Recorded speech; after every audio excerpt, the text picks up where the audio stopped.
দেখবেন কালের নুন একদিন সবকিছু পাল্টে গেছে। পৃথিবী আজ যেমন তার আপন গতিতে ঘুরে চলেছে না, কালও কিন্তু ঠিক এই একই ভাবে ঘুরে চলবে।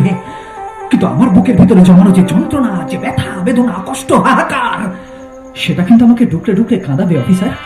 আর এই যন্ত্রণার বহিঃপ্রকাশ আমি কোনোদিন কাউকে করতে পারবো না অফিসার, কাউকে না। কিশোর ভাই, তার চেয়ে আপনি আপনার ডিউটিটাই পালন করুন না। আমি আসছি।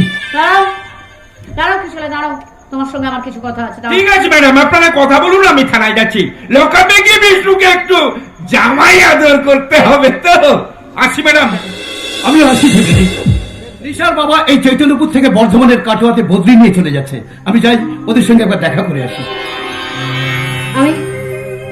আমি মানছি কিশোরয়, আমি তোমার সাথে মিথ্যে ভালোবাসার অভিনয় করেছিলাম, কিন্তু তুমি বিশ্বাস করো কিশোরয়, এই মিথ্যে ভালোবাসার অভিনয় করতে করতে কখন যেন আমি তোমাকে ভালোবেসে ফেলেছি কিশোরয়।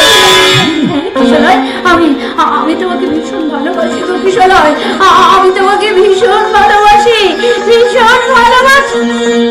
কিন্তু তোমার দাদা যে অপরাধ করেছে তার শাস্তি যে তাকে পেতেই হবে। অবশ্যই চিনি যে যেমন কর্ম করেছে তাকে তেমন ফল ভোগ করতেই হবে।